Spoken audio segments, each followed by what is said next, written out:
Bonjour à tous, je vous retrouve pour une nouvelle recette vidéo et cette fois-ci je vous propose, je vais vous faire deviner, est-ce que je vous propose un plat sucré ou salé? Je vais être cuisinée dans le moule à Savarin, dans le Varoma, je serai à base de patates douces et voilà, alors à vous de jouer, est-ce que vous partez pour une recette sucrée ou salée? Je suis sûre qu'instinctivement vous avez dit, elle va nous faire une mousse de légumes à la patate douce ou un petit moelleux de patates douces. Non? Alors deuxième ingrédient phare, jus d'orange frais. Donc je vais vous faire un gâteau patate. Ça c'est la version créole, le gâteau patate. Mais là en fait tout simplement ça s'appelle gâteau de patate douce à l'orange. Aussi simple que ça. Et donc effectivement il faut savoir que la patate douce, on le sait, a un goût très sucré. Je vous l'avais déjà dit, il y a plein de variétés qui existent.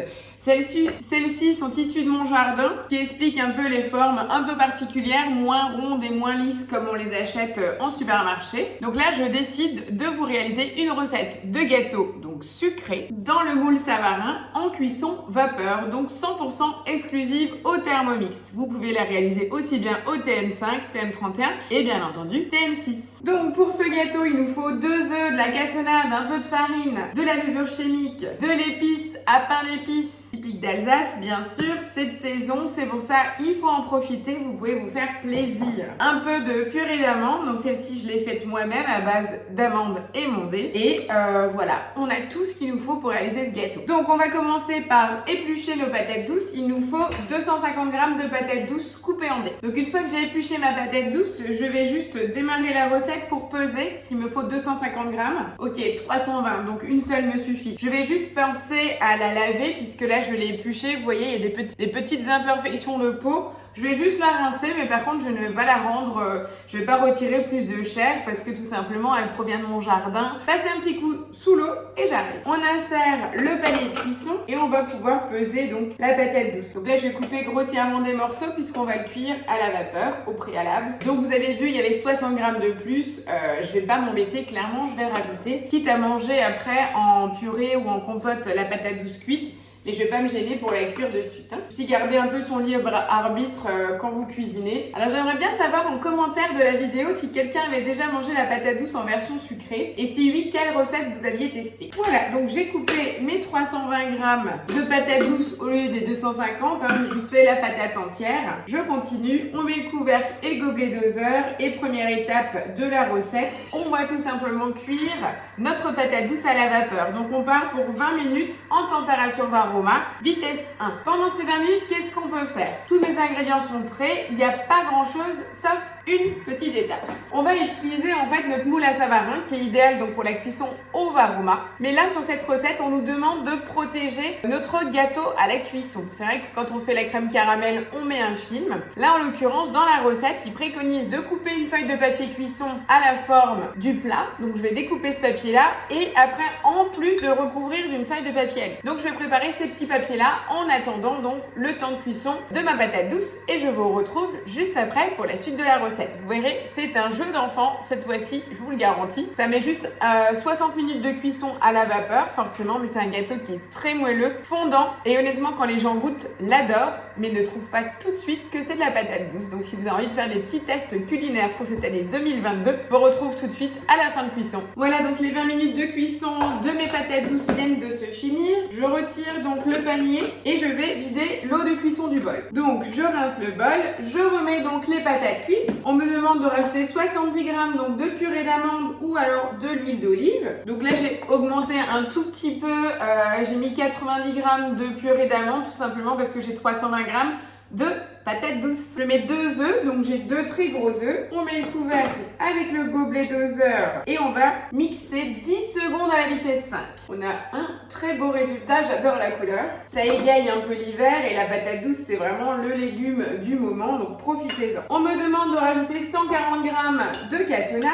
Je remets le couvercle avec le gobelet et on repart pour mélanger à nouveau 10 secondes vitesse 5. On racle les parois du bol, 180 g de farine, Donc une cuillère bombée d'épices à pain d'épices. Donc l'épice à pain d'épices, c'est un mélange de cannelle, de coriandre, de cardamome, badiane, girofle, anis vert et fenouil. Et bien sûr, c'est Niklaus, c'est aussi alsacien. Une cuillère à café de bicarbonate, donc ça c'est pour aider à lever. Et en plus de ça, on rajoute une cuillère à café de levure chimique. Et voilà, le mélange est fait. Et on va mélanger le tout à nouveau 10 secondes vitesse 5. Pour la troisième fois, c'est pas très compliqué. On racle à nouveau les parois, hein. Ça devient quand même très consistant. Hein. Qu'est-ce que ça sent bon. Vous avez vu, Noël est passé et je reviens avec mes épices à pain d'épices. J'ai envie de faire perdurer les saveurs de Noël, mais en même temps, avec l'hiver, ça s'y prête bien. Et à votre avis, on programme comment?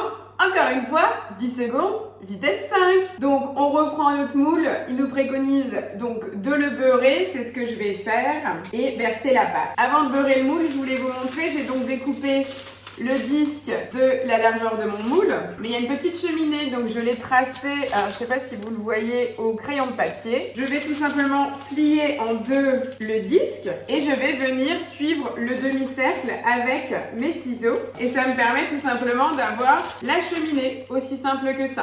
Vous connaissiez peut-être l'astuce, je me suis dit que c'était le moment de vous le montrer. Je vais donc vite beurrer mon moule et je vais venir verser l'ensemble de ma pâte, de bien le taper sur le plan de travail pour éviter les bulles. Voilà, après avoir bien réparti ma masse dans mon moule, même avec mes 320 grammes de patates douces, je le dis doucement, non je plaisante. Prenez la liberté quand même juste d'ajuster les quantités en fonction de ce que vous possédez. Hein. Vous avez vu, ça passe tranquille. Maintenant que je l'ai bien tapé, je vais positionner mon papier, voilà. J'ai disposé mon papier de cuisson sur le dessus et maintenant je vais encore. Et donc deuxième couche, on va mettre une feuille de papier alu. C'est ce qui est préconisé dans la recette. Parce que de toute façon le gâteau patate, pour l'avoir déjà fait, mais pas au Thermomix parce que c'est une recette créole que j'avais ramenée de l'île de la Réunion. Je fais un petit clin d'œil à mon abonné Thierry Payet qui me suit depuis le début et qui habite sur cette magnifique île. Donc envoyez-nous un peu de soleil. Voilà, petite dédicace, un gâteau créole.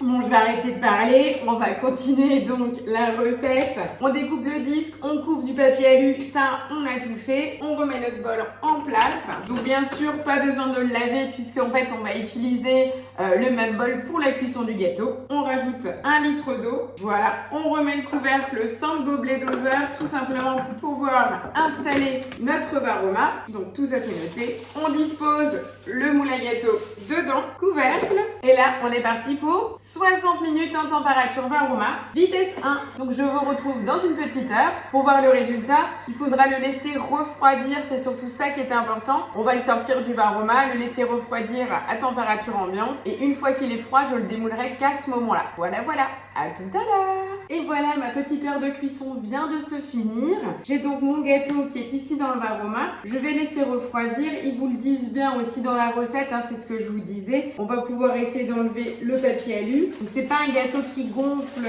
de nature. Hein. Donc ça, je le savais parce que j'en avais déjà mangé. On va voir si j'arrive à enlever tous les papiers. Oh ouais, trop bien. Là, je le découvre avec vous. Je vais juste prendre une manip. C'est un tout petit peu gonflé, mais en tout cas, on voit que c'est bien aéré. J'ai hâte de voir. Voilà. Vous voyez, le gâteau, en plus, il s'est déjà décollé. Donc là, c'est pas mal du tout. Faut vraiment laisser refroidir pour pouvoir le démouler. Donc, je vais tout simplement préparer mon assiette. Il est même démoulé en live. Vous pouvez pas rêver mieux. Voilà, sans trucage, mon gâteau patate. Il fume encore. J'adore. Donc là, c'est assez sympa. Vous verrez, comme gâteau, c'est tip top. Moi, j'aime beaucoup. C'est très moelleux. Ça change. C'est un gâteau d'hiver. Alors, pour les gourmands, rien ne vous empêche de faire encore un glaçage au chocolat pour changer. Hein. Après, on peut le faire aussi avec un coulis de fruits. Le chocolat passe bien.